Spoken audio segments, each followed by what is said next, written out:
ആഗമ മീഡിയയുടെ ചരിത്രം സംസാരിക്കുന്നു എന്ന എപ്പിസോഡിലേക്ക് മാന്യ ശ്രോതാക്കൾക്ക് സ്വാഗതം.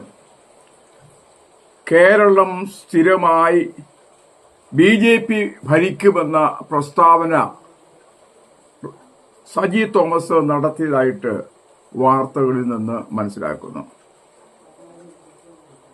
2026 BJP കേരളം ഭരിക്കുമെന്ന് അമിത്ഷായും പ്രഖ്യാപിക്കുകയുണ്ടായി.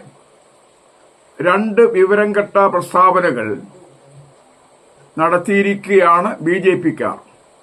സജി തോമസ് BJP ആണോ എന്നറിയില്ല, പക്ഷേ ഉള്ളിന്റെ ഉള്ളിൽ ഒരു BJPയുടെ അനുഭാവം കാണുന്നുണ്ട്. ഇപ്പോൾ തന്നെ മനപ്പായസം കഴിച്ചുകൊണ്ട് അല്ലെങ്കിൽ ചെയ്തുകൊണ്ട് അവര് വാവിഷ്ഠാനം നടത്തുകയാണ്.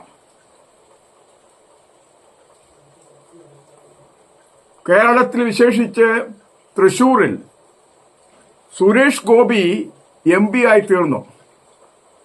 ഒരു സിനിമാ നടൻ എന്ന നിലയിലും സാമൂഹ്യ പ്രവർത്തകൻ എന്ന നിലയിലും അദ്ദേഹം കേരളത്തിലും വിശേഷവിധിയായി തൃശൂരിലും ചെയ്ത സേവനത്തിന്റെ നാന്ദിയായിട്ട് കുറെ ക്രിസ്ത്യാനികളും അദ്ദേഹത്തിന് വോട്ട് ചെയ്തിട്ടുണ്ടാകും എന്ന് കരുതുന്നു.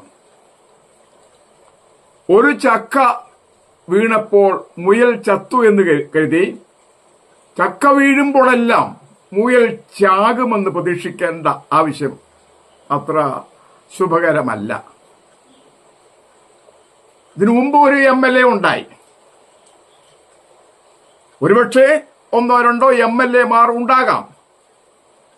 ആ ഉണ്ടായ തന്നെ 2026 എങ്ങനെ BJP കേരളം ഭരിക്കും? ഈ BJPക്കാർക്കറിയാം കേരളത്തിലെ ജനസംഖ്യയിൽ മഹാഭൂരിപക്ഷവും ഈ സവർണാധിപത്യത്തെ ചോദ്യം ചെയ്യുന്നവരാണെന്ന്. മാത്രമല്ല മുസ്ലിങ്ങളുടെയും ക്രിസ്ത്യാനികളുടെയും ശക്തമായ സാന്നിധ്യമുള്ള ഒരു സ്റ്റേറ്റാണ് കേരളം.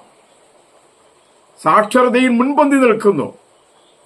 ഈ വർഗീയ വിഷം ഇവിടെ ചീറ്റിക്കൊണ്ട് വടക്കേന്ത്യൻ സംസ്ഥാനങ്ങളിൽ ആധിപത്യം നടത്തുന്നത് പോലെ ഈ കേരളത്തിൽ നടത്താമെന്ന മോഹം വേണ്ട പ്രിയപ്പെട്ടവരെ.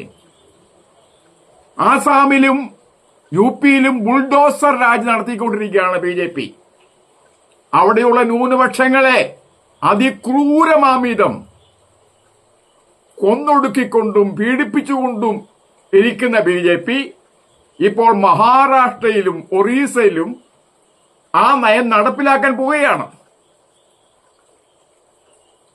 ക്രൈസ്തവ പുരോഹിതന്മാരെ കൊല്ലുന്നവർക്ക് ലക്ഷങ്ങൾ പാരിതോഷികം കൊടുക്കുന്ന BJP ഇവിടെയും ക്രൈസ്തവ നേതാക്കന്മാരെ കൊല്ലാൻ പാരിതോഷികം കൊടുക്കുമെന്ന് കരുതുന്നുണ്ടോ? അല്ലെങ്കിൽ അതിവിടെ നടക്കുമോ? ഇവിടത്തെ ജനങ്ങൾ ഒരു സാമൂഹികമായ സമത്വവും സാഹോദര്യവും ഒക്കെ ആഗ്രഹിക്കുന്നവരാണ്. ജാതി വിഷം ഇവിടെ തുപ്പിക്കൊണ്ട് ജനങ്ങളെ വിഭജിച്ചുകൊണ്ടൊരു ഭരണം നടത്താം എന്ന മോഹം അസ്ഥാനത്താണ്. പോരാ, സവർണാധിപത്യത്തിന്റെ കാഠിന്യം അനുഭവിച്ചവരാണ് ഇവിടത്തെ ബഹുഭൂരിപക്ഷം ജനതകൾ.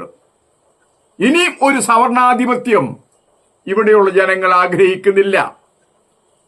തലപ്പത്തെല്ലാം മുന്നോക്ക ജാതി തമ്പുരാക്കന്മാർ ഇരിക്കാമെന്ന മോഹം ഇവിടെ നടക്കാൻ പോകുന്നില്ല.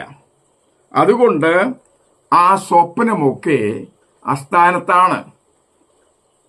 സജി തോമസ് BJPയുടെ ആനുകൂല്യം പറ്റാൻ വേണ്ടി BJPക്ക് വേണ്ടി കുഴലൂത്ത് നടത്തുകയാണ്.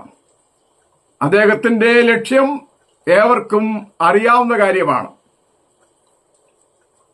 BJPയെ പ്രീതിപ്പെടുത്തിക്കൊണ്ട് പ്രീണിപ്പിച്ചുകൊണ്ട് ഏതെങ്കിലും അപ്പക്കഷണം കിട്ടാമെന്നായിരിക്കാം സജി തോമസ് കരുതുന്നത്.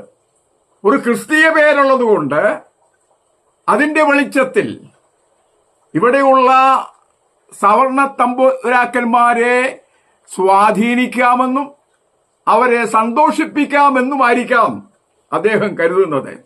അദ്ദേഹത്തിന്റെ ശുദ്ധ വിവരക്കേട് ഇവിടെ വിലപ്പോകുകയില്ല എന്ന് ആഗമം മീഡിയയുടെ വക്താക്കളായ ഞങ്ങൾ അസന്നിഗ്ധമായി പ്രഖ്യാപിക്കുന്നു. ഇത്തരത്തിലുള്ള വീഡിയോകൾ ഞങ്ങൾ തുടർന്നും നടത്തുന്നതാണ്. നിങ്ങളുടെ വിലയേറിയ സഹകരണവും അതോടൊപ്പം തന്നെ പ്രോത്സാഹനവും ഞങ്ങൾ പ്രതീക്ഷിക്കുന്നു. വീഡിയോ താല്പര്യമുള്ളവർ സബ്സ്ക്രൈബ് ചെയ്യുക, ബെൽ ബട്ടൺ അമർത്തുക. എല്ലാവർക്കും ദൈവാനുഗ്രഹം ചൊരിയുമാറാകട്ടെ.